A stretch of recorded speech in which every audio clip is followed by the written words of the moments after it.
ప్రభునేసుక్రీస్తు నామమునకే మహిమ కలుగును గాక. యెహోషువ గ్రంథం 9వ అధ్యాయము. యోర్దాను అవతలనున్న మన్యములోను లోయలోను లెబానోను ఎదుటి మహాసముద్ర తీర మందంతటను ఉన్న హిత్తీయులు, అమోరీయులు, కనానీయులు, పెరిజీయులు, హివ్వీయులు, ఎబూసీయులు అను వారి రాజులందరూ జరిగిన దానిని వినినప్పుడు వారు యెహోషువతోనూ ఇజ్రాయేలీయులతోనూ యుద్ధము చేయుటకు కూడి వచ్చిరి. యెహోషువ యెరికోకును హాయికిని చేసిన దానిని గిబియోను నివాసులు వినినప్పుడు వారు కపటోపాయము చేసి రాయబారులమని వేషము వేసుకొని బయలుదేరి తమ గాడిదలకు పాత గోనెలు కట్టి పాతగిలి చినిగి కుట్టబడి ఉన్న ద్రాక్షరసపు సిద్ధలు తీసుకొని పాతగిలి మాసికలు వేయబడిన చెప్పులు పాదములకు తొడుగుకొని పాత బట్టలు కట్టుకొని వచ్చిరి. వారు ఆహారముగా తెచ్చుకున్న భక్ష్యములన్నీ ఎండిన ముక్కలుగా ఉండెను. వారు గిల్గాలు నందలి పాలెములో ఉన్న యెహోషువ యుద్ధకు వచ్చి, మేము దూరదేశము నుండి వచ్చిన వారము, మాతో ఒక నిబంధన చేయుడని అతనితోనూ ఇజ్రాయేలులందరితోనూ చెప్పగా, ఇజ్రాయేలీలు, మీరు మా మధ్యన నివసించుచున్న వారేమో, మేము మీతో ఎలాగూ నిబంధన చేయగలమని ఆ హివ్వీలతో అనేది. ఇక్కడ మరి మనం చూసుకున్నట్లయితే 9వ అధ్యాయంలో యోర్దాను దాటగానే వాళ్ళు జయించిన 2 పట్టణాలేంటి? మొట్టమొదటిది యెరికో పట్టణం, రెండవది హాయి, బేతేలు. ఆ 2 ప్రాంతాలను కూడా మరి వాళ్ళు జయించారు. ఈ వార్తలు ఎప్పుడైతే మరి అక్కడ ఉన్న ఆ యోర్దాను అవతల ఉన్న లోయలో ఉన్న వాళ్ళందరూ కూడా ఎప్పుడైతే ఉన్నారో, మహాసముద్ర తీరం అంతటా, దానికి పడమట ఏ సముద్రం ఉంది? మహాసముద్రము. పడమట మహాసముద్రము. ఆ తీరములో ఉన్న వాళ్ళందరినీ కూడా ఆ రకాల జాతులు ఇచ్చారు. చూడండి, అక్కడ హిత్తీయులు, అమోరీయులు, కనానీయులు, పెరిజీయులు, హెవ్వీలు, ఎబూసీయులు, వీళ్ళందరూ కూడా అక్కడ ఉంటారు. వీళ్ళందరినీ జయించమని దేవుడు ముందుగా చెప్పాడు కదా. అయితే ఇవన్నీ విన్నప్పుడు వీళ్ళు ఏం చేశారంట? అందరూ కలిసి యెహోషువతో యుద్ధానికి బయలుదేరారంట. అందరూ కలిసి ఏం చేశారు ఇప్పుడు? ఎందుకంటే ఒక్కొక్క పట్టణాన్ని జయించుకుంటూ వస్తున్నాడు.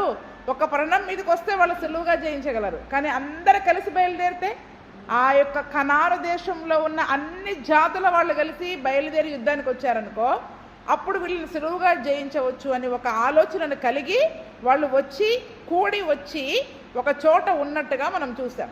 3వ వచనం నుండి చూసుకున్నట్లయితే మరి ఈ యొక్క హాయి, బేతేలు దాటిన తర్వాత వచ్చే నెక్స్ట్ పట్టణం ఏంటంటే గిబియోను పట్టణం. ఏం పట్టణం చెప్పండి అక్కడ? గిబియోను పట్టణం. అంటే వీళ్ళకి అర్థమైపోయింది, యెరికోను దాటి వచ్చేసి అసలు యెరికోనే దాటి ఎవరు రాలేరు. యెరికో పట్టణాన్ని దాటి ఎవరు అవతలికి రాలేరు. కానీ యెరికోను జయించేశారు. హాయి జయించడంలో హాయి పైన ఒకసారి ఓడిపోయినా రెండవసారి ఎంత అద్భుతంగా మరి ఆ హాయిని వాళ్ళు పట్టుకున్నారో, బేతేలుని పట్టుకున్నారో, ఇవన్నీ కూడా తరువాత ఉన్న పట్టణం గిబియోను పట్టణం వాళ్ళు విన్నారు. ఏంటండి, ఇప్పుడు వాళ్ళకి భయం ఉంటుందా లేదా? ఇవి దాటి మా దాకా రాలేరు అనుకున్నారు. కానీ ఇవన్నీ జయించుకుంటూ వస్తున్నారంటే నెక్స్ట్ మేమే అని వాళ్ళకు ఒక భయం వచ్చేసి వాళ్ళు ఏం చేశారంటే ఈ గిబియోన్లో ఉన్న పట్టణంలో ఉన్న వీళ్ళ నివాసులందరూ కూడా ఏం చేశారంట? కపటోపాయము చేసి ఏం చేశారంట?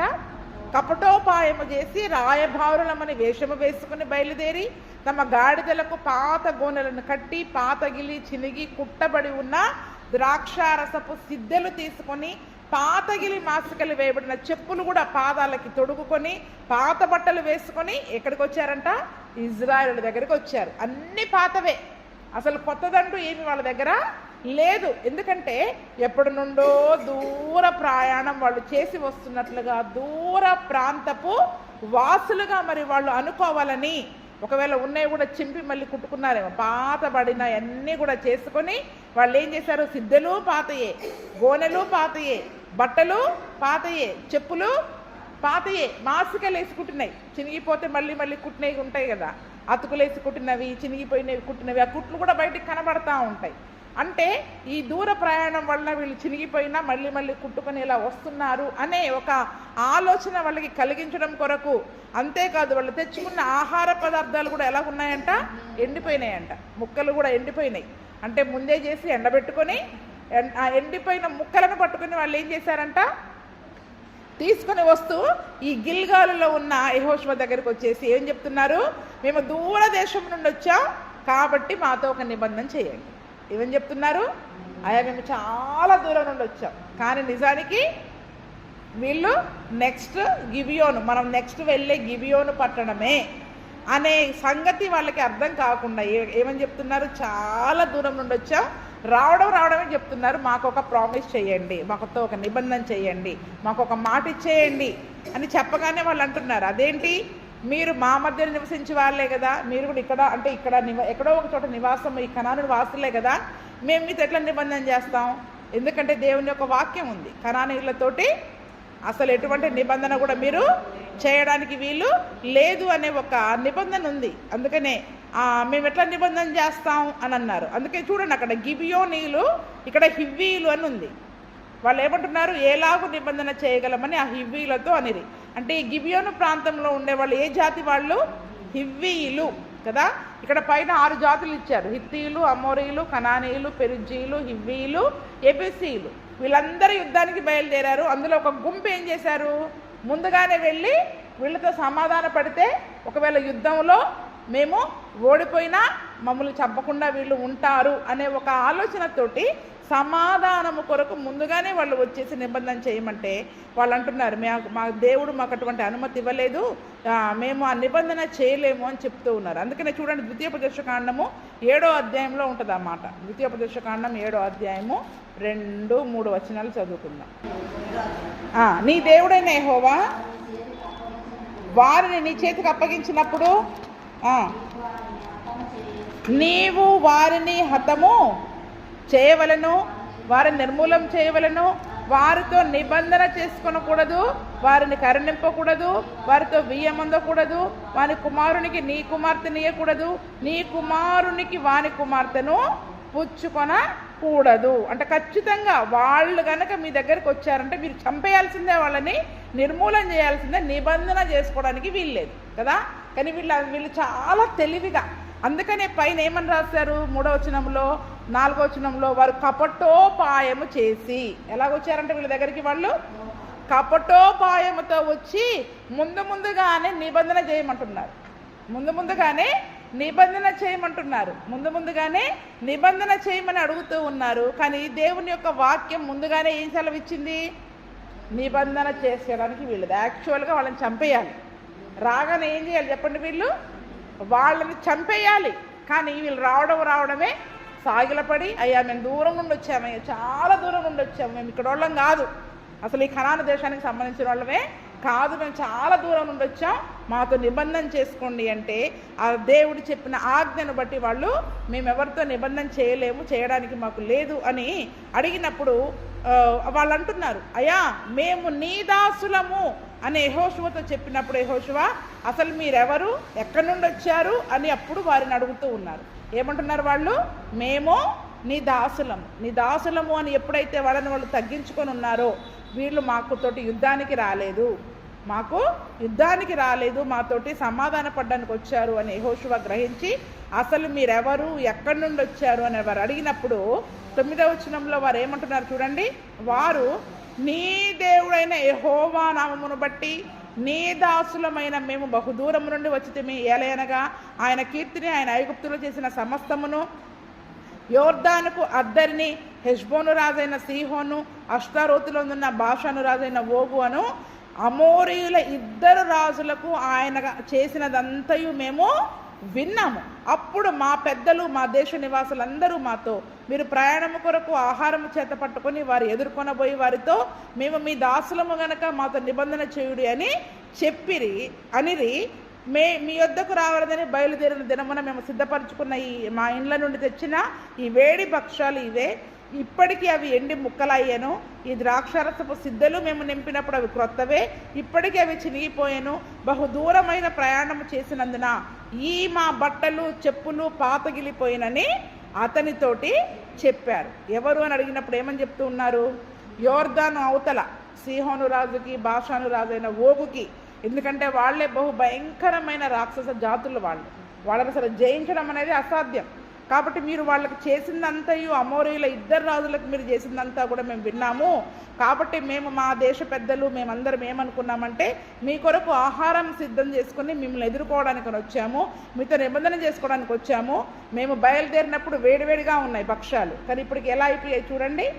అంటే ఇంత దూర ప్రయాణం వలన అవి ఎండిపోయాయి, మా సిద్ధలు కూడా పాడైపోయినాయి అని ఎంత సులువుగా అబద్ధం ఆడేశారు. ఏం చేశారు చెప్పండి? అక్కడ పక్కన ఊరోళ్ళు వచ్చి ఏం చేస్తున్నారు ఇప్పుడు ఇక్కడ వాళ్ళు? చాలా దూరం నుంచి వచ్చినట్టుగా చాలా సులువుగా వాళ్ళతో అక్కడ ఒక అబద్ధాన్ని మరి అక్కడ ఆడేశారంట. అప్పుడు 14వ వచనంలో మరి మనం చూసుకున్నట్లయితే, ఇజ్రాయేలీలు యెహోవా చేత సెలవు పొందకయే వారి ఆహారములో కొంత పుచ్చుకొనగా యెహోషువ వచ్చిన వారితో సమాధానపడి వారిని బ్రతకనిచ్చుటకు వారితో నిబంధన చేసెను. మరియు సమాజ ప్రధానులు వారితో ప్రమాణము చేసిరి. అయితే వారితో నిబంధన చేసి 3 దినములైన తర్వాత వారు తమకు పొరుగు వారు తమ నడుమను నివసించువారే అని తెలుసుకొనిరి. చూడండి, వెంటనే వాళ్ళు చెప్పిన మాటలను నమ్మేశారు. చూడండి, ఎవరైనా అబద్ధాన్ని చాలా త్వరగా నమ్ముతారు. నిజాన్ని జీవితకాలం కూడా నమ్మరు. పరలోకానికి వెళ్ళాక దేవుడు తీర్పు దినాన్ని చూపిస్తే తప్ప మన వాళ్ళకి నిజాలు అర్థం కావు.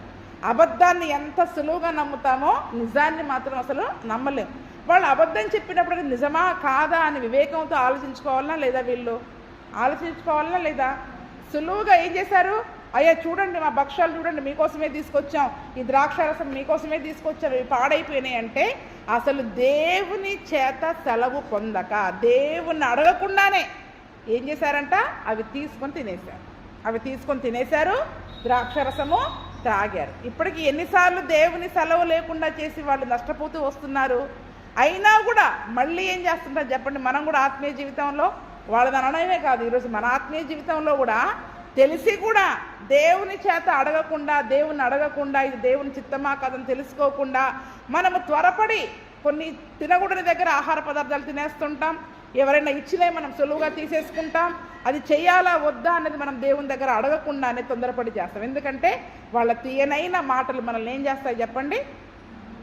వాళ్ళు తీయగా మాట్లాడేసరికి, ప్రేమగా మాట్లాడేసరికి ఎంతో ప్రేమతో ఇచ్చారు, ఇది తీసుకోకపోతే బాధపడతారేమో, నొచ్చుకుంటారేమో, పాపం మా కోసం ఎంత దూరం నుండి దాన్ని తయారు చేసుకొని తీసుకొచ్చారు. వీళ్ళు ఎంత దూరం నుండి మా కొరకు ఎంత ప్రేమతో మమ్మల్ని తీసుకుని వచ్చారు. ఒకవేళ దేవుడే పంపించాడేమో, మనకి వచ్చే ఆలోచన ఏంటి చెప్పండి? దేవుడే పంపించాడేమో అని ఏం చేస్తామంటే తీసుకొని దేవుని సెలవు లేకుండా అసలు అది దగ్గరికి రాగానే, దేవా నిజంగా వీళ్ళు మీరు పంపిన వాళ్ళైనా, ఇది దేవుని చిత్తమేనా కాదా అని అడగలేదు. వాళ్ళు అడగకుండా తమ సొంత ఆలోచనను బట్టి ఏం చేశారంట? అక్కడ కొంత పుచ్చుకున్నారంట. యెహోషువ కూడా వాళ్ళతో సమాధానపడి ప్రమాణం చేసేసారు. ఏమన్నారు? నిబంధన చేయండి అనగానే వీళ్ళు ఏం చేశారు? సమాధానపడి ప్రమాణం చేశారు. పెద్దలు కూడా ప్రమాణం చేశారు. సరేలే, మేము మిమ్మల్ని చంపము అని ప్రమాణము చేసిన 3 రోజులకే వాళ్ళు మన పక్కూరు వెళ్ళే అని వీళ్ళకి తెలిసిపోయిందంట. ఏమైపోయిందంట? 3 రోజులకి వీళ్ళు చేసిందంతా మోసము, వీళ్ళు చెప్పిందంతా అబద్ధము, వీళ్ళు ఒక కపటోపాయంతో మన దగ్గరికి వచ్చారు. వీళ్ళు మన పక్కన ఊరి వాళ్ళే, పొరుగు ఊరి వాళ్ళే అని వాళ్ళకి అర్థమైపోయింది. చూడండి, ఏదైనా కూడా పాపములో పడినాకనే మనకు అర్థమవుతుంది. పాపములో పడేంత వరకు మనకు అర్థం కాదు. ఆ పాపము చేశాకనే నేను చేసింది పాపం అని కొద్దిమందికి అర్థమవుతుంది. అప్పటిదాకా ఎంతగా చెప్పినా అసలు దేవుని దగ్గర అడిగితే ముందే పాపంలో పడకుండా ఉంటాం కదా. కానీ అడగకుండా పాపములో పడిపోయారు, వారి యొక్క మోసములో పడిపోయారు. ఒక రకంగా అది మోసం. ఏం చేశారు చెప్పండి? వాళ్ళు మోసము, కపటము, అబద్ధములాడి దేవుని ప్రజలైన ఇజ్రాయిలుని ఎంత సులువుగా మోసం చేశారు. అందుకనే చూడండి, ఈ దినమున యెరికో పట్టణం మనం లోకానికి సాదృశ్యంగా చూసుకున్నాం. హాయి పట్టణం దేనికి సాదృశ్యంగా చూసుకున్నాం? శరీరానికి సాదృశ్యంగా చూసుకున్నాం. కనాను దేశాన్ని మనం స్వాధీనం చేసుకోవాలి, పరలోకాన్ని మనం స్వాధీనం చేసుకోవాలి, దేవుడి వాగ్దానాలను మనం స్వాధీనం చేసుకోవాలి అంటే ఖచ్చితంగా మనం జయించాల్సింది లోకాన్ని జయించాలి, శరీరాన్ని జయించాలి.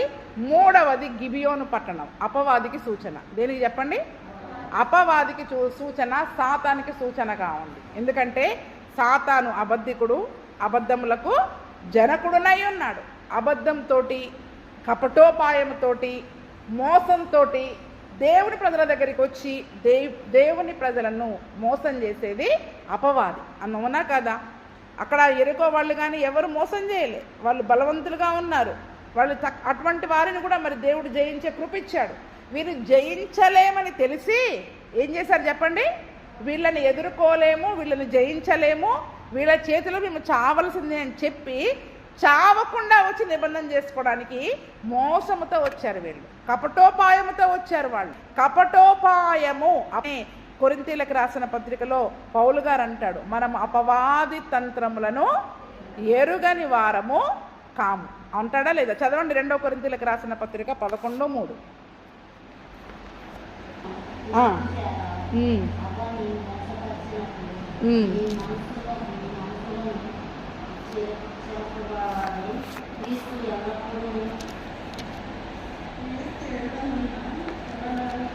సరళత నుండి పవిత్రత నుండి ఎట్లయినను తొలగిపోవునేమో అని భయపడుచున్నాను. ఇక్కడ పౌలు గారు కూడా సంఘంతో ఏమంటున్నారు, ఇక్కడ సర్పము ఆదిలో హవ్వను ఎట్లయితే మోసం చేసిందో, ఎలా మోసం చేసిందంట? కుయుక్తితో మోసం చేసింది. ఎలా మోసం చేసింది? కుయుక్తితో ఎలాగైతే మోసం చేసి పరిశుద్ధత నుండి, పవిత్రత అంటే ఏంటి చెప్పండి? క్రీస్తులో మనమున్న సరళత అంటే ఒక సరి అయిన మార్గము నుండి, పరిశుద్ధత నుండి, పవిత్రత నుండి మనల్ని ఎలాగైతే పాడు చేసిందో, మనసులను చెరిపేసేసిందో మోసముతోటి, ఒకవేళ నేటికి అలా జరుగుతుందేమో నేను భయపడుతున్నాను అని అంటున్నాడు. 2:11 అనుకుంటా, చదవండి. 2 కొరింథీ 2:11. నేనేమైనా క్షమించి ఉంటే సాతాను మనలను మోసపరచుకున్నట్లు మీ నిమిత్తము క్రీస్తు సముఖమునందు క్షమించి ఉన్నాను. సాతాను తంత్రములను మనము ఎరుగని వారము కాము. ఏంటంటే చెప్పండి, సాతాను తంత్రములను మనం ఎరుగని వారము కాము. అందుకనే సాతాను తంత్రంలో పడకుండా అక్కడ పౌలు గారు ఏమంటున్నాడంటే, నేనెవరినైనా మిమ్మల్ని క్షమించాలనుకుంటే సాతాను మనలను మోసపరచకుండానట్లు మీ నిమిత్తము క్రీస్తు సముఖమునందు క్షమించి ఉన్నాను. అంటే సాతాను తంత్రంలో ఇంకొక తంత్రం ఏంటంటే ఎదుటి వాళ్ళను క్షమించనియదు. ఏంటి చెప్పండి? ఈరోజు క్షమాపణ లేని క్రైస్తవులు చాలామంది ఉంటున్నారు. మన ఎడల వాళ్ళు చాలా ద్రోహం చేశారు, మోసం చేశారు. కానీ మనకి ఆ యొక్క బాధ తగిలినప్పుడు మనం వాళ్ళని క్షమించగలుగుతామా? ఎవరినన్నా క్షమిస్తామేమో, కానీ నిన్ను మాత్రం వాణ్ణి మాత్రం క్షమించా, నా బ్రతుకంతా వాణ్ణి మాత్రం క్షమిస్తా అని క్షమించలేకుండా మనం ఉంటాం. అది అపవాది తంత్రం. ఆ క్షమాపణ లేని యొక్క హృదయము క్రీస్తు హృదయం కాదు. ఎందుకంటే యేసు ప్రభువే తనను సిలువేసిన వాళ్ళని క్షమించాడు. అది దేవుడు చూపించిన క్షమాపణ, ప్రేమ. ఈరోజు మన పట్ల వాళ్ళు ఎంత వ్యతిరేకంగా అన్నా ఉండనివ్వండి, హృదయంలో వారిపైన మీరు పగ, కోపము, ద్వేషము పెట్టుకున్నట్లయితే సులువుగా గిబియోను వాసులు ఇజ్రాయేలుని మోసము చేసి వాళ్ళతో నిబంధన చేసుకున్నారో అపవాది మోసముతో మనల్ని పట్టేసినట్టే. అపవాది మోసముతో వాడిని క్షమిస్తావా? మనలో తలంపులు ఏమొస్తూ ఉంటాయి చెప్పండి? వాడు ఇంత చేశాడు నీకు అన్యాయం, వాడిని ఎట్ట క్షమిస్తావు అని ఆ క్షమించనివ్వకుండా మనల్ని ఏం చేస్తూ ఉంటుంది చెప్పండి? అది మన వరకు రైటే, అది మన నీతి. కానీ దేవుని నీతి ఏంటి? అది క్షమించనివ్వకపోవడం అనేది అపవాది తంత్రము. అందుకనే నేను అపవాది మోసములో పడకుండా నేను దేవుని ఎదుట అందరినీ క్షమించేశాను పౌలు అంటున్నాడు. ఈరోజు చాలామంది హృదయాలలో పెట్టుకుంటున్నారు, బయటికి చక్కగా మాట్లాడతారు, కానీ హృదయాలలో వారిపైన ఏముంటుంది చెప్పండి? కోపం ఉంటుంది, పగ ఉంటుంది, క్షమించలేరు వాళ్ళని. క్షమిస్తే వారి విషయంలో ఉన్న అన్నీ విడిచిపెట్టేయాలి. కానీ విడిచిపెట్టకుండా దాన్ని వారు చేసిన గాయాన్ని మాటికి రేపుకుంటూ బాధపడుతూ అందరికీ చెప్పుకుంటూ నువ్వు తిరిగావంటే ఆ వ్యక్తిని మనం క్షమించలేదని అర్థం. ఆ వ్యక్తిని నువ్వు క్షమించలేదు అంటే అపవాది తంత్రంలో పడిపోయావు. ఏ తంత్రంలో పడిపోయారు చెప్పండి? అపవాది తంత్రంలో పడిపోయావు నువ్వు. అందుకనే ఇప్పుడు 11వ అధ్యాయంలో ఏమంటున్నాడు? ఆ రోజు హవ్వని మోసంలో, కుయుక్తి చేత మోసంలో పడేసినట్టు నేడు మీ హృదయాలను, మనస్సులను చెరిపివేసి మరి ఈ రోజు ఆ పరిశుద్ధత నుండి మిమ్మల్ని ఎలాగైతే వాడు పాడు చేస్తాడేమోనని నేను భయపడుతున్నానని పౌలు గారు అంటున్నాడు. ఈరోజు దైవ సేవకులకున్న భయం ఏంటి? అది అపవాది తంత్రం అమ్మా, మీరు ఆమెను క్షమించేయండి, ఆమె పాపం ఆమె దేవుడే చూసుకుంటాడు అంటే మనం వినం కదా. మనం వినమా? లేదు పగ తీర్చుకోవాల్సిందే, లేదు పగ తీర్చుకోవాల్సిందే, సాధించాల్సిందే. మనం అనుకున్నది వారి విషయంలో చేయాల్సిందే. అది అపవాది తంత్రం అని ఎంత చెప్పినా మనకు చెవులకి ఎక్కదది. ఎందుకంటే అపవాది అప్పటికే ఏం చేసేసాడు చెప్పండి? హవ్వ చెవిలో ఊదేసినట్టు, నువ్వు దేవదూతలాగా ఉంటావు, ఒక్కసారి నువ్వు తీర్చుకుని నువ్వు అనుకున్న చెయ్యి, నీకు నెమ్మది ఉంటుంది, విశ్రాంతి ఉంటుంది, నీకు నా జీవితం అంతా హాయిగా ఉండొచ్చు, ఆ బాధ తీరిపోద్ది, అని వాడు మన చెవిలో ఊదే ఆ అబద్ధపు మాటలకి మనం సులువుగా లోబడిపోయి వాడు చెప్పిందే నిజం అనుకొని దేవుని సన్నిధిలో అడగము, దైవ సేవకులు చెప్పింది వినము, పట్టించుకోము, సులువుగా వాళ్ళ మోసంలో పడిపోతాం. అందుకనే గిబియోనుని అపవాదితో పోల్చాడు. ఇక్కడ ఏం చెప్పండి, ఎరికో పైన లోకాన్ని జయించాం, ఎరికో వంటి లోకాన్ని జయించాలి, హాయి వంటి శరీరాన్ని జయించాలి. ఇప్పుడు ఈ గిబియోను వాసులు కపటోపాయంతో వచ్చారు, మోసముతో వచ్చారు, కుయుక్తితో వచ్చారు, అబద్ధం ఆడేశాడు సులువుగా. మేము చాలా అసలు వీళ్ళు వెళితే పక్కూరోళ్ళే చూస్తే 3 రోజులు అయినాక వాళ్ళకి అర్థమైంది కదా, వీళ్ళు కనీసం కనిపెట్టి సరే ముందు ఆగండి, ఒక 4 రోజులు ఆగండి, తర్వాత నిబంధన చేసుకుందామని ఆగి ఉంటే తర్వాత ఆ 3 రోజుల్లో వీళ్ళకి నిజమేంటో తెలిసేది. కానీ ఆగనివ్వదు అక్కడ. ఏంటి, ఇప్పటికిప్పుడే నిబంధన చేసేయాలి. అలాగే చూడండి, ఈరోజు ఏ పొరపాట్లయితే మనల్ని తొందరపెట్టి జయిస్తూ ఉంటుంది అపవాది. పొరపాట్లు జయించడానికి తొందర పెడుతుంది, దేవుని వాక్యం నెరవేర్చడానికి మాత్రం ఏం చేస్తూ ఉంటుంది, వెనక్కి లాగుతూ ఉంటుంది. అందుకనే ఆ దినమున వాళ్ళు గిబియోను వాసులు గోనె సంచులు కట్టుకొని ఒక అబద్ధాలు చెప్పేసి కపటోపాయం చేసి వీళ్ళ దగ్గరికి వచ్చారు. దేవుని సెలవు పొందకుండా వాళ్ళు అందులో పుచ్చుకున్నారు. ఈరోజు ఇటువంటి సులువుగా చిక్కులు పెట్టే పాపములో ఈరోజు అపవాది మనల్ని పడవేస్తున్నాడు. మరి దానికి తెలుసు, దేవుని వాక్యంలో ఏముంది, అపవాదిని ఎదిరించండి, వాడిని ఎదిరించండి అని ఉంది. శరీర కార్యాలను చంపాలని తెలుసు, లోకాన్ని చంపాలి. అది మనల్ని ఏ రకంగా అయితే లోకాన్ని శరీర కార్యాలు మనలోకి చొప్పించాలని ప్రయత్నం చేస్తుంటుందో వాటన్నిటిని చంపాలి అనే నియమం ఉందని తెలుసు. ఆ రోజు వాళ్ళకి తెలుసు, కనానుకు వస్తే కనానులో ఉన్న వాళ్ళందరినీ హతము చేయండి. ఎందుకంటే బాషాను రాజైన ఓగును సీహోను రాజుని వాళ్ళిద్దరిని కూడా ఏ రకంగా హతము చేశారు, ఎరికో రాజును ఎట్లా చంపారు, హాయి రాజును ఎట్లా చంపేశారు వాళ్ళకి అర్థమైపోయింది. అంటే మేము చావవలసిన వారము. కాబట్టి చావకుండా అపవాదం ఏం చేస్తారు చెప్పండి, సులువుగా మోసముతో మనలో దూరి దాని యొక్క పనులను మనలో జరిగిస్తూ ఉంటుంది. దేవుని పరిశుద్ధత నుండి మనల్ని దూరం చేస్తుంది. ఎక్కడ దూరం అయిపోతాం చెప్పండి, అపవాది తంత్రంలో మనం పడ్డామంటే ముందు దేవుడు మనకు ఏర్పరిచిన సరళత నుండి పవిత్రత నుండి మనం తొలగిపోతాం. మన మనస్సులు చెరిపివేయబడుతున్నాయి. మన మనస్సులు ఏం చేస్తూ ఉంటాయి, చెరిపివేస్తూ ఉంటాయి. అబద్ధపు మాటలనే మనం సులువుగా నమ్ముతాం కదా. అందుకనే చూడండి, ఎవరైనా మనల్ని బలహీనపరిచే మాటలు మాట్లాడుతూ ఉంటారు. ఏం కాదు, ధైర్యంగా ఉండండి, ధైర్యం చెప్తారా, బలహీనపరిచే మాటలు మాట్లాడతారా? చెప్పమ్మా భద్రమ్మ, అవునా? దేవుడు ఏం చెప్పాడు, భయపడకు, ధైర్యంగా ఉండు అన్నాడు. కానీ లోకం ఏం చెప్తుంది, అలా జరిగితే ఎలా, ఇలా జరిగితే ఎలా, సమస్య అయిపోద్ది కదా అని మనల్ని భయపెట్టే మాటలు, బలహీనపరిచే మాటలు చెప్తూ ఉంటుంది. ఇప్పుడు ఇది అపవాది తంత్రమా కాదా చెప్పండి అమ్మా? మనల్ని భయపెట్టేది, మనల్ని బలహీనపరిచేది అపవాది తంత్రమా కాదా? మనం ఆ మాటలు వింటే సులువుగా ఆ గిబియోను వాసుల ఉచ్చులో వాళ్ళు ఎలా పడిపోయారో మనం కూడా అలా పడిపోతాం. కానీ దేవుని వాక్యం ఏం చెప్తుంది, మీ హృదయాలు కలవరపడకుండా చూసుకోండి, నా యందు విశ్వాసం ఉంచండి, యేసు ప్రభునందు విశ్వాసం ఉంచండి, విశ్వాసమునకు కర్త అయిన ఆయన వైపు చూస్తూ పరుగు పందెంలో ఓపికతో పరిగెత్తండి, దేనికి భయపడవద్దు, నిబ్బరం కలిగి ధైర్యంగా ఉండండి అని వాక్యం చెప్తూ ఉంటే వాళ్ళ మాటలు విని వీళ్ళ మాటలు విని నిజంగానే అలా జరిగిపోద్దేమోనని భయపడి మానసిక ఒత్తిడికి లోనైపోతారు, డిప్రెషన్కి లోనైపోతారు, కృంగిపోతుంటారు. ఇవన్నీ కూడా అపవాది తంత్రాలు. చింత యావత్తు ఆయన మీద వేయమంటే అపవాదం ఏం చేస్తుంది, చింతంతా మనలో నింపుతూ ఉంటుంది. నీ భారం యెహోవా మీద మోపము అని వాక్యం చెప్తా ఉంటుంటే ఇప్పుడు అపవాదం ఏం చేస్తుంది, మన పైన భారాన్ని మోపి ఆ భారం మనం మోయలేక గుండెంత బరువు అయిపోయి, గుండెంత భారం అయిపోయి లేనిపోని గుండె నొప్పులు తెచ్చుకుంటాం. ఇవన్నీ కూడా అపవాది యొక్క తంత్రాలు. ఏం తంత్రాలు చెప్పండి, అపవాది తంత్రాలు సులువుగా చిక్కులు పెట్టే పాపంలో పడేస్తుంది అది.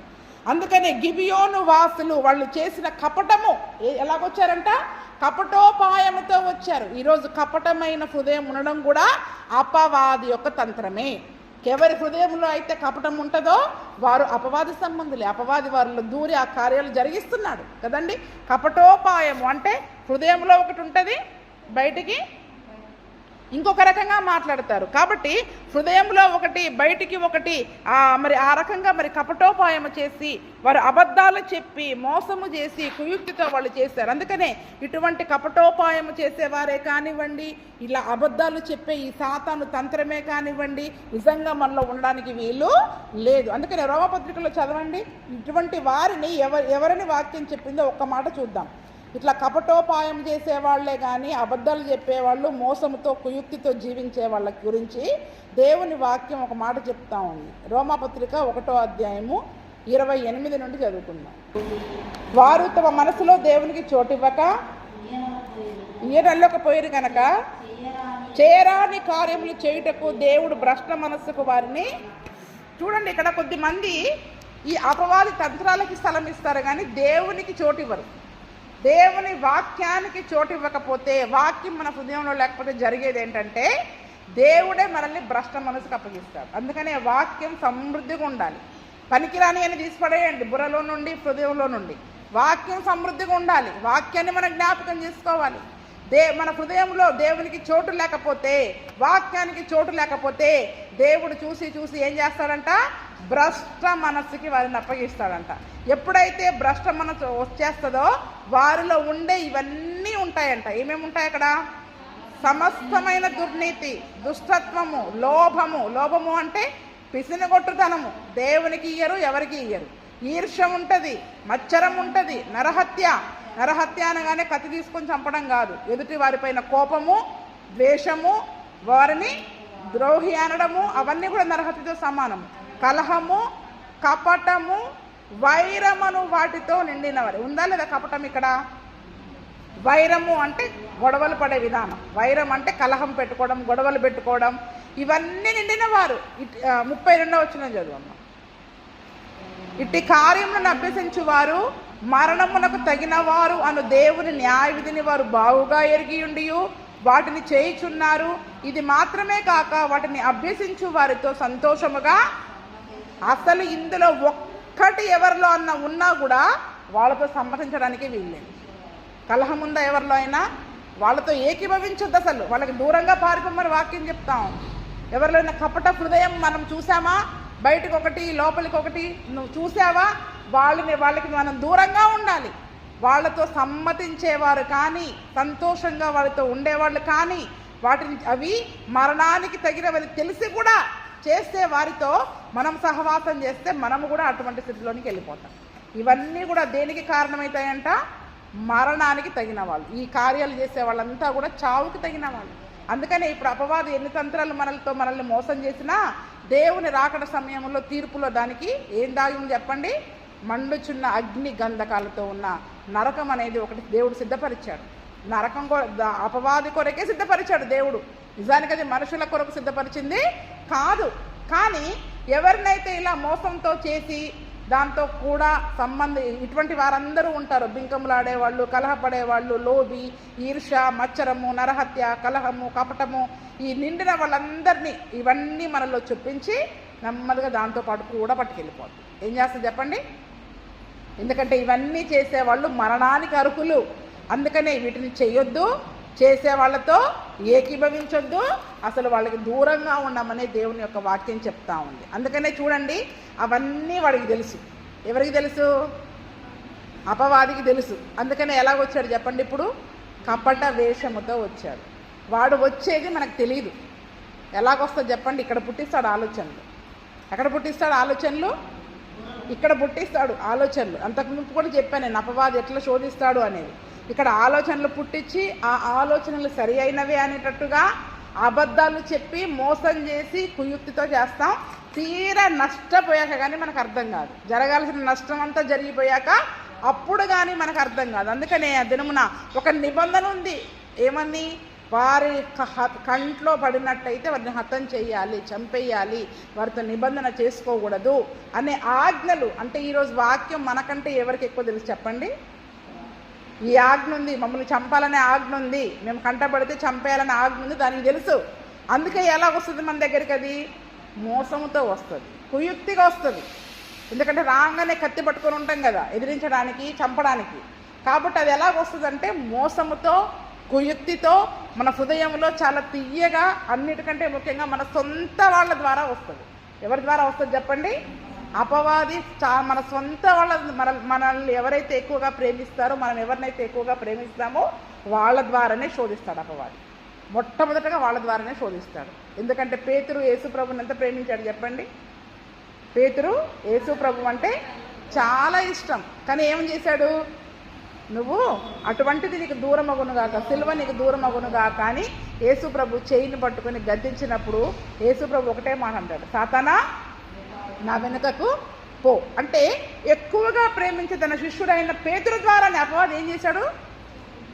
యేసుప్రభువుని శోధించాడు. ఇది గుర్తుపెట్టుకోండి. మీ పిల్లలు, మీ కుటుంబంలో మీరు ఎవరినైతే ఎక్కువగా ప్రేమిస్తారో సులువుగా వాళ్ళ ద్వారానే మీరు ఉచ్చులో పడిపోతారు.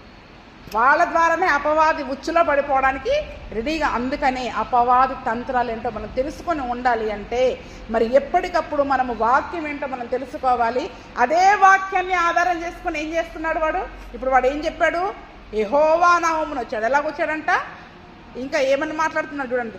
నీ దేవుడైన యెహోవా నామమును బట్టి ఏ పేరు చెప్పొస్తున్నాడు? మళ్ళీ ఏ పేరు చెప్పొస్తున్నాడు? నీ దేవుడైన యెహోవా నామమును బట్టి అని వచ్చాడు వాడు. అంటే దేవుడి పేరు పెట్టుకొని వచ్చాడు. అప్పుడు మనకి ఎలాగుంటుంది? అబ్బా మన యేసయ్య పేరు మీదనే చెప్తున్నారు, మన యేసయ్య అంటే వీళ్ళకి చాలా ఇష్టం, యేసయ్య అంటే చాలా ప్రేమ అని సులువుగా వాడి ఉచ్చులో మరి మనం పడిపోతాం. అందుకనే సులువుగా చిక్కులు పెట్టే పాపములో మరి మనం పడకుండా ఆ దినమున మరి ఇజ్రాయిల్ ఇవన్నీ కూడా మనకి హెచ్చరికగా ఉంటూ ఉన్నాయి. అందుకనే చూడండి, అసలు యెహోషువ వారితో సమాధాన పడిపోయాడు. మోసగించడం ఒక ఘోరమైన పాపం అయితే మోసపోవడం అనేది మన యొక్క బలహీనత. ఏం చెప్పండి? అందుకనే దేవుడు చాలాసార్లు చెప్పాడు, మోసపోకుడి, మోసపోకుడి, మోసపోకుడి. నా నామమున అబద్ధ ప్రవక్తలు వస్తారు, అబద్ధ బోధకులు వస్తారు, మీరు మోసపోవద్దు, మోసపోకుడి, మోసపోకుడి చాలాసార్లు రాయించాడు. అందుకనే ఈ దినమున మన ఆత్మీయ జీవితంలో మనం నేర్చుకోవాల్సిన ముఖ్యమైన విషయం ఏంటంటే, సులువుగా చిక్కులు పెట్టే పాపము, కపటోపాయము, అబద్ధముతో ఏదైనా ఒక ఆలోచన కానీ, తలంపు కానీ, ఒక పరిస్థితి కానీ మనం చంపవలసిన వాటిని, ఇప్పుడు ఉదాహరణకి కోపం చంపాలి కదా, అందరికీ తెలుసు కదా. కానీ కోపం లేని క్రైస్తవుని ఒక్కరిని చూపించండి. ఎందుకు చంపట్లేదు చెప్పండి? కోపం లేని క్రైస్తవుని ఒక్కరిని చూపించండి. మరి ఏది? అది మరణానికి తగింది అని తెలిసి కూడా లోపల ఎందుకు దాచుకుంటున్నారు? దాన్ని చంపాలి కదా, మరి దాన్ని చంపాలి కదా. నా జీవితంలో నేను క్షమించలేని వారంటూ ఒక్కరు కూడా లేరు. నా జీవితంలో నేను అందరితో సమాధానంగా ఉన్నా, ఎవరితో నాకు వైరం లేదు, కలహం లేదు అనే ఒక క్రైస్తవుని చూపించండి. ఉన్నారా అసలు? అంటే సులువుగా చిక్కులు పెట్టు పాపము, భ్రష్ట మనస్సు ఎంత సులువుగా ఒక క్రైస్తవుని యొక్క హృదయంలోనికి, జీవితంలోనికి, ఆత్మీయ జీవితంలోనికి అపవాది లాక్కొస్తున్నాడు చూడండి. ఎలా లాక్కొస్తున్నాడు చూడండి. ఎందుకు? మెలకువగలిగిన జీవితం లేదు మనకి. అది వస్తుంది అంటే అది ఏంటి అనేది ఒక ఆలోచన. దేవుని సెలవు తోటి మనం ఆ పని చేయట్లేదు. మన సొంత ఆలోచనను బట్టి ఇది నిజమే కదా చేసేస్తాం. ఆ కోపం రాకుండా ఎవరికి ఉంటుంది? వాళ్ళంత చేస్తే కోపం రాకుండా ఎలాగుంటుంది? వాళ్ళంత చేసినప్పుడు మాట అనకుండా ఎలాగుంటాం? నీ మనస్సు, భ్రష్ట మనస్సు మనల్ని ప్రేరేపిస్తూ ఉంటుంది. మరి దేవుని వాక్యం ఏం చెప్తా ఉంది? మృదువైన మాట, సాత్వికము గల నోరు, ఇవేవి మనలో ఉండట్లేదు. అపవాది మరి తన తంత్రాలతో సులువుగా చిక్కులు పెట్టే పాపాన్ని మనలోనికి ఆ రోజు హవ్వను మోసపరిచి పాపంలో పడేసినట్టు ఈరోజు క్రైస్తవులని మోసంలో పడేసి పాపంలో పడేస్తుంది. అది గ్రహించలేకపోతున్నారు నేటి క్రైస్తవులలో ఎవరికీ అర్థం కావట్లేదు. అసలు ఎవరికీ అర్థం కావట్లేదు. ఎంత అనుభవజ్ఞులకు కూడా అర్థం కావట్లేదు. ఎందుకంటే అందరూ పాపంలో పడిపోయిన వాళ్ళే ఉన్నారు. అందరూ పాపంలో పడిపోయిన వాళ్ళు. అందుకని చూడండి, ఈరోజు మనం ఎవరి దగ్గర ఆహారం తీసుకోవాలన్నా, ఎక్కడ పోయి ఆహారం తినాలన్నా, ఏం చేయాలన్నా యెహోవా సెలవు పొందెళ్ళాలి. ఏం పొందెళ్ళాలి? యెహోవా సెలవు పొంది నేను ఈ ఆహారం తినొచ్చా తినకూడదా, తొందరపాటుతో గబగబ తినేయడం కాదు, గబగబ తీసుకోవడం కాదు, ఇంట్లోకి తెచ్చిపెట్టుకోవడం కాదు, అక్కడికి వెళ్ళి తినేసి రావడం కాదు. అసలు దేవుని సెలవు అడగాల. ప్రతి దానికి, తినడానికి కూడా దేవుని సెలవు కావాలంటే ఎన్ని విషయాలలో మనం దేవుని మీద ఆధారపడాలి చెప్పండి. సెలవు పొందకయే వాళ్ళు ఇచ్చిన ఆహారం తినాలి సార్. అయ్యో ఇంత ప్రేమతో తెచ్చారు కదా. అందుకని ఈరోజు యెహోవా సెలవు పొంది ఆహారాన్ని మరి మనం తినేవారిగా ఉండాలి. అంతేకాకుండా తొందరపడి నిబంధన చేయడానికి వీల్లేదు. ఎవరితో కూడా ఒక మాట ఇవ్వడానికి వీల్లేదు. వాళ్ళు మన దగ్గరకు వచ్చి చాలా మన ప్రియమైన వాళ్ళే, మనకి ప్రాణ స్నేహితులు కావచ్చు, ప్రాణ బంధుమిత్రులు కావచ్చు, మన కన్న బిడ్డలు కూడా కావచ్చు, ఎవరైనా సరే తొందరపడి ఎవ్వరికి ప్రమాణం చేయడము, మాట ఇవ్వడము అనేది వీల్లేదు. ఎందుకంటే ఒకసారి మనం ప్రమాణం చేస్తే ఇంకా వారితో మనం నిబంధన చేసినట్టే లెక్క. కాబట్టి అంతేకాకుండా వాళ్ళు ఎవరి తోడని ప్రమాణం చేశారు? దేవుని తోడని వారు ప్రమాణం చేశారు. కాబట్టి ఆ ప్రమాణము వలన పాపముల మరి మనం పడిపోకుండా మనం ఏం చేయాలి? ఎవరితో ఒక మాట ఇచ్చేటప్పుడైనా దేవుని సెలవు అడగాలి. ఆహారం తినాలన్నా తీసుకోవాలన్నా అది మనం ఏం చేయాలన్నా కూడా దేవుని సెలవు లేకుండా మనం చేయడానికి లేదు. చూడండి, చాలామంది బంధువులు పిలుస్తుంటారు, వెళ్ళిపోతుంటాం, ఏగేసుకుని మనోళ్ళు కదా. దేవుని సెలవు అడుగుతున్నామా? దేవుని సెలవు ఉందా లేదా అడుగుతున్నామా? విచారిస్తున్నామా? దేవుని దగ్గర మనం విచారించకుండానే వెళ్ళిపోతున్నాం. ఎందుకంటే బంధువులు అంటే మనం ఎందులో పడిపోయాం? ఇప్పుడు పాపంలో పడిపోయాం. ఆల్రెడీ పాపంలో పడిపోయాం. చెబితే సేవకులంటే కోపం వస్తుంది. వాక్యం ఎలా ఉందని చెప్తే మరి మనకి బాధ అయిపోతుంది, కోపం వచ్చేస్తుంది. కానీ ఇక్కడ వారు చేసిన ఆ పొరపాటును బట్టి ఎంత భయంకరమైన పాపంలో పడిపోయారో. కాబట్టి ఈరోజు మరి మన ఆత్మీయ జీవితంలో మెలకువ కలిగి అపవాది తంత్రం ఏంటో మరి మనం తెలుసుకొని దేవుడు ఏదైతే మనకు ఆజ్ఞాపించాడో ఆ ఆజ్ఞకి లోబడి మాత్రమే మనం జీవించాలి. ఆజ్ఞకి వ్యతిరేకంగా జీవించడానికి లేదు. నువ్వు కనారికి పోతే కంటపడ్డోని చంపేయమన్నాడు, అంతే. పడుతుంటే ఎవరు మాట్లాడమన్నారు నిన్ను? యేసు ప్రభు నావున వందనాలని చెప్పగానే అబ్బా వీళ్ళు మనోళ్లే, మనకేమైపోతుంది చెప్పండి? వీళ్ళు మనోళ్లే అని సులువుగా మనం పాపంలో పడిపోతాం.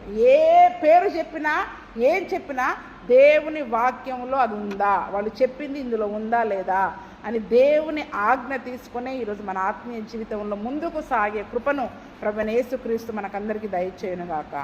ఆమేన్.